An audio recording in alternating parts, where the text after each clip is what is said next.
Également, c'est toute une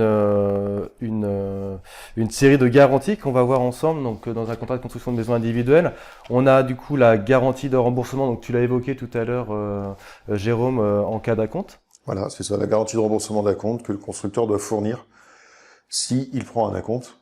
Et en l'occurrence, pour redire ce que j'ai dit tout à l'heure, nous, chez Comeca, on ne prend pas de chèque d'acompte. D'accord. C'est également forcément la responsabilité professionnelle aussi du constructeur.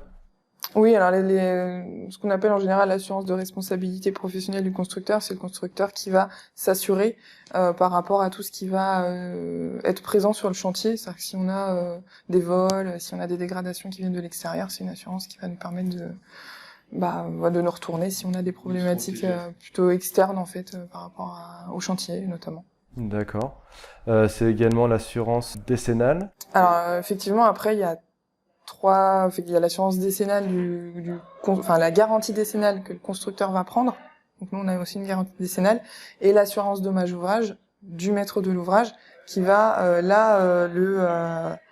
on va dire l'assurer sur les 10 années qui vont suivre la réception de leur maison en fait. Alors la dommage ouvrage elle est obligatoire pour le maître de l'ouvrage. C'est une application assez stricte puisqu'il faut des conditions et des critères particuliers pour que cette assurance, enfin en tout cas que l'assureur déclare le dommage comme dommage ouvrage. Donc c'est ce qui va jouer sur l'habitabilité ou la structure même de la maison. Si on est sur un désordre esthétique au bout de 7 ans, l'assurance dommage ouvrage s'appliquera pas. Mais là c'est via des expertises qui sont faites. Donc le client enclenche son assurance dommage ouvrage, va voir son assureur, qui va mandater une expertise et ensuite l'expert dira si nous en tant que constructeur on rentre, enfin ça c'est un dommage qui rentre dans la dommage ouvrage, auquel cas nous il faudra qu'on intervienne. Si c'est pas le cas, le constructeur n'aura pas à intervenir sur le dommage. Là également, on a des petites subtilités sur l'assurance de parfait achèvement. Alors on a deux autres aussi. effectivement assurances, une qui s'applique donc des réceptions, donc sur la première année qui va suivre la réception, où là le constructeur s'engage à réparer tout ce que le client nous demande, donc même sur des désordres esthétiques. Après, il est quand même possible pour le constructeur de contester, mais c'est très compliqué. Donc en général, on prend tout ce que le client nous demande. Et après, on a ce qu'on appelle la biennale, donc tout ce qui va concerner donc sur les 2 années qui vont suivre la réception, sur toute la partie équipement de la maison, dissociable de la maison, donc qui vont pouvoir se détacher de la maison sans forcément jouer sur la structure du. Par exemple, un robinet, une poignée de porte, enfin ce genre de, un meuble de salle de bain, ce genre de choses, quoi. D'accord. Ok.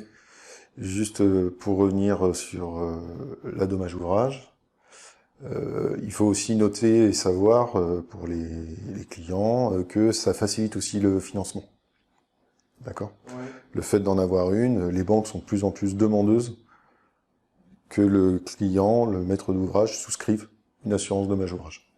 D'accord. Et c'est pareil pour la garantie de livraison, garantie de prix. Tout à fait. Alors, la garantie de livraison, elle est tout simplement obligatoire pour le constructeur. C'est la garantie en cas, on disait tout à l'heure, de défaillance par exemple du constructeur, où c'est le garant qui va en fait reprendre à la suite du chantier si par exemple le constructeur n'est plus viable en cours de chantier, il peut pas terminer le chantier, c'est le garant qui va reprendre la suite.